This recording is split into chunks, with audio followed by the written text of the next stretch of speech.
one of our most enthusiastic speakers on protecting and, where necessary, restoring our freedoms, particularly to person and property, has a justifiable axe to grind. She's a real estate professional from Ashland, now recovering from that experience in Central Point. We are here to support that recovery with a rousing welcome for Jerry Carsey. Hi, welcome. Yes, I am trying to recover from being a realtor. As is probably many of you are recovering from foreclosure.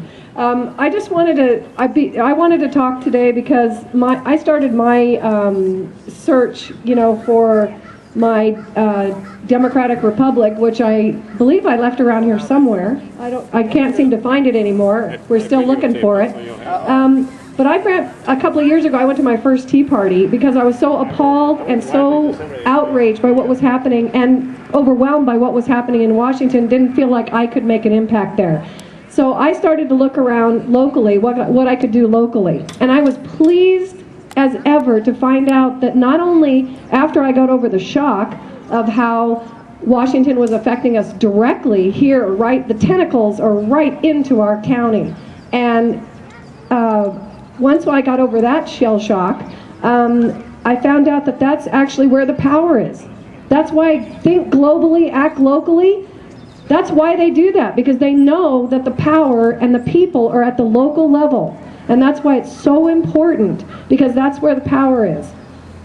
I joined AFP and started working with the core group, and I just wanted to say that not only AFP, Freedom Works, the land grab, all these groups out here deserve your utmost respect and attention and help and support. These people are on the front lines. If these people get burnt out or can't function or don't get enough support, there's nobody. I mean, unless you trust your elected officials. I mean, you've really got to vet your elected officials. And voting is so important. I agree, and I support that. But there has to be activism. It's an important part of the process to keep everybody honest. And so what's happened is that since I first went to my first Tea Party, is that we had the old problem was, okay, we're standing around, we're all outraged, we don't know what to do. What do we do now? And so we've done a lot of complaining, but we've also done a lot of learning and fact gathering, and in that process, we've learned a lot of things that we can do here locally. And now we have a new problem. We know what to do, and we need people to do it. So that's why I'm here. That's my primary message here today. And I know that it's tough. I go out and I talk to people who aren't here or aren't intimately involved, and I know it's not easy, but it's not hopeless. They have been waging a battle for our minds and our spirits, and even those of us who are conservative and are involved and educated, we even succumb to it sometimes. We get overwhelmed. We're like, oh my God, they're everywhere. How do I overcome this? Okay? Well, it can be overcome, and children in particular are very vulnerable. Don't get me started on education. But we are being trained to accept this as our fate, and it's everywhere. And interestingly, I found this in our professional organizations as I went out and started talking to business people. Organizations whose sole purpose is supposed to be for the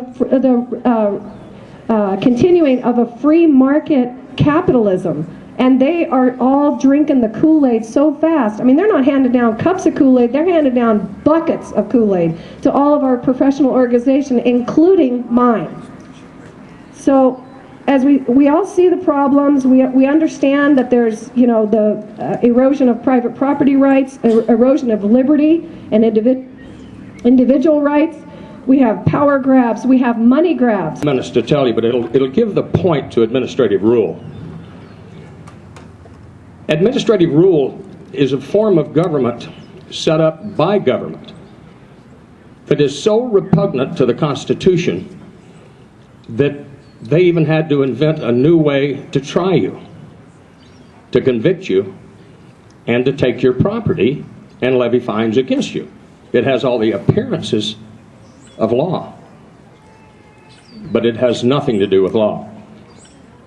For the last 39 years, I've had a business on Table Rock Road, 6865 Table Rock Road. I've had an automatic transmission business there since February the 3rd, 1972. My wife and I decided it was time to start preparing to retire. I'm 70 years old, and sell my place and maybe get into doing something else for a change. We applied for a business loan, and the banker went to the county to check on my property. Now, a business license was never required. I was there before Senate Bill 100. I was there before zoning. I was there even before Danny Jordan, our illustrious administrator, and his little den of iniquity that he runs 2 buildings over. And what happened was they were told by Jackson County Planning Department that they had no record of me being there, even though the county had given me over $100,000 in the last 35 years as my customer for repairing the transmissions for the county. At the same time, the loan was not accepted. I came down and tried to talk to my commissioners about it. They said, "Don't worry, Kurt, don't worry, you're grandfathered in. Don't worry about it." But yet Danny Jordan, he sung a different tune. After about 1.5 years of arguing with them, they told me I had to give them $1,190, and they would put my case in front of a group that the planning department has, and it's called a phase 2 of application, and they will decide whether I was in business legally or I was not. And they told me that it was not refundable, and if they found that I was not in business legally, that they would shut me down. I told them I wasn't going to give them nothing, not a dime.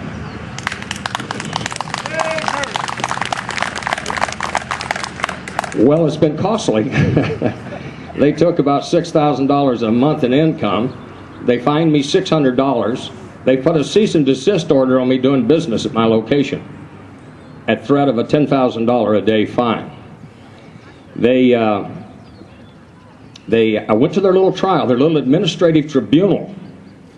Now, Jerry was talking about a gentleman, Rubenstein, Donald Rubenstein, a hearings officer. It says in his contract he works at the pleasure of the county commissioner. He's given no oath.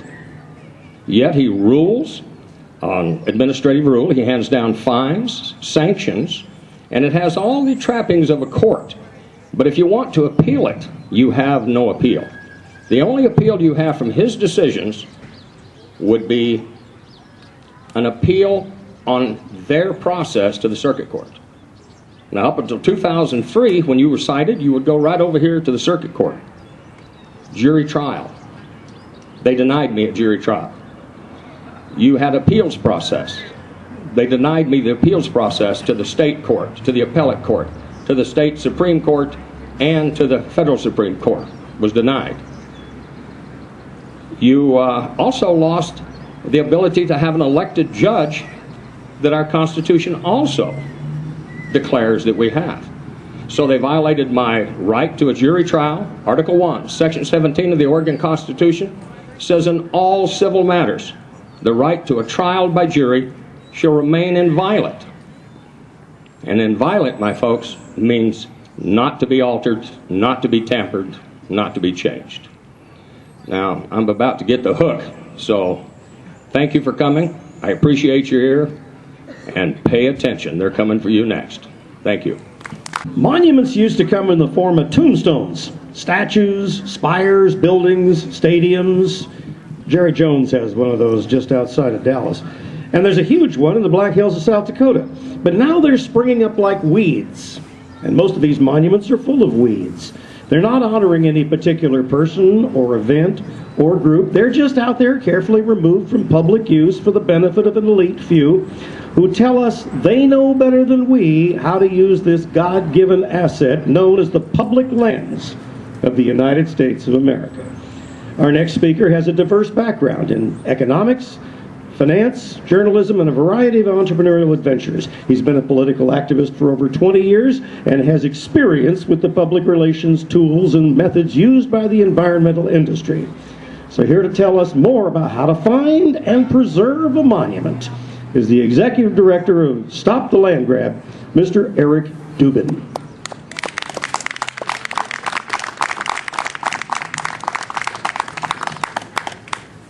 You guys are always parked out there somewhere, 5-minute commute from up here. Welcome, Eric. Thank you. It was a great introduction.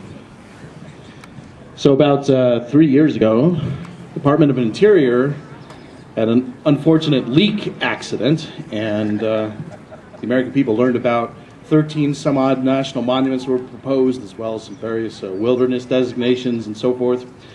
Can you hear me okay? Yeah. Okay. Somebody was saying, So, Stop the Land Grab was formed about 2 years ago in response to that. I live in the Applegate, and there are probably about, I don't know, maybe 1,500 people or so that live in the broader Applegate area defined.